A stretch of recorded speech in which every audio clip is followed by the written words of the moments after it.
আসসালামু আলাইকুম। সুপ্রিয় চতুর্থ শ্রেণীর শিক্ষার্থীরা, কেমন আছো তোমরা? আশা করছি সবাই ভালো আছো। আজকে আমি তোমাদের প্রাথমিক গণিত বইয়ের 85 পৃষ্ঠায় যে লসাগু গসাগুর অঙ্ক আছে সেই অঙ্কগুলো দেখাবো। তোমরা একটু মনোযোগ দিয়ে ভিডিওটি দেখবে। এই ভিডিওটি দেখলে দেখবা তোমরা খুব সহজেই লসাগু এবং গসাগু বের করতে পারবে। তো চলো শুরু করি। আমাদের এখানে একটা সংখ্যা আছে, দেখো কত নাম্বারের জন্য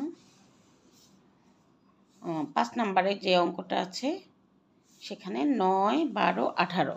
আমরা এখন এই অঙ্কটার লসাগু বের করব।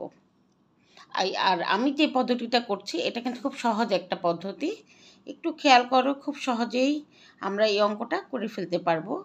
প্রথমত আমরা কি করব, এই সংখ্যাগুলোকে ভাগ করার জন্য যে কোনো একটা সংখ্যা খুঁজে বের করব যেটা দিয়ে এখানে সংখ্যাগুলোকে ভাগ করা যায়। আমরা 3 দিয়ে করি, 3 তিরিকা 9, 3 চারা 12, 3 6 18। আবার ট্রাই করি, কি দিয়ে যাবে এখন, 3 দিয়ে যায়, 3 3 একে 3 4, 3 দুগুণে 6। আবার যাবে কত, 1 2 দিয়ে যাবে, 1 2 দুগুণে 4, আর হচ্ছে 2 একে 2। তাহলে আমরা এখন কি করব, অতএব নির্ণেয় লসাগু সমান সমান 3 গুণন 3 গুণন 2 গুণন 2 সমান সমান 3 তিরিকা 9, 9 দুগুণে 18, 18 দুগুণে 36। এটা আমাদের লসাগু বের হয়ে গেল। এখন দেখো, এই একই সংখ্যা 9, 12, 18 একই সংখ্যাকে আমরা আবার গসাগু বের করব।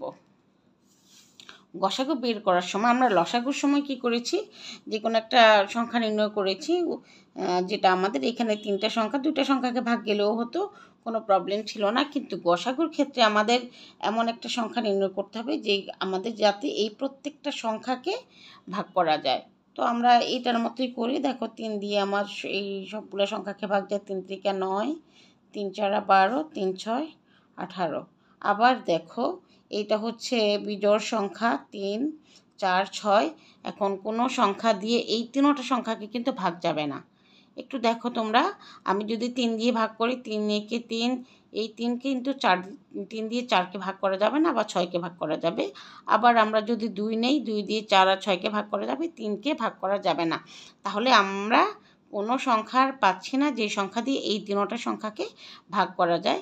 তাহলে আমাদের গসাগু হবে কি, শুধুমাত্র এই সংখ্যাটা। হ্যাঁ, আর তাহলে আমরা লিখি নির্ণেয় গসাগু সমান শুধুমাত্র এখানে 3।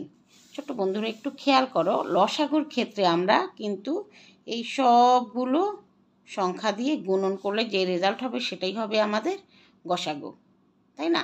কিন্তু লসাগুর ক্ষেত্রে শুধুমাত্র আমরা যেই সংখ্যা দিয়ে ভাগ করতে পারবো নিচের সংখ্যা, এই সংখ্যাগুলোকে শুধুমাত্র সেই সংখ্যাগুলোই হবে গসাগু। এখন যদি এখানে আরেকটা সংখ্যা দিয়ে ভাগ যেত তাহলে সেটা দিয়ে আমরা গুণন করতাম, তাই না? যেহেতু এখানে আর কোনো সংখ্যা নেই, তাহলে আমাদের এখানে গসাগু 3।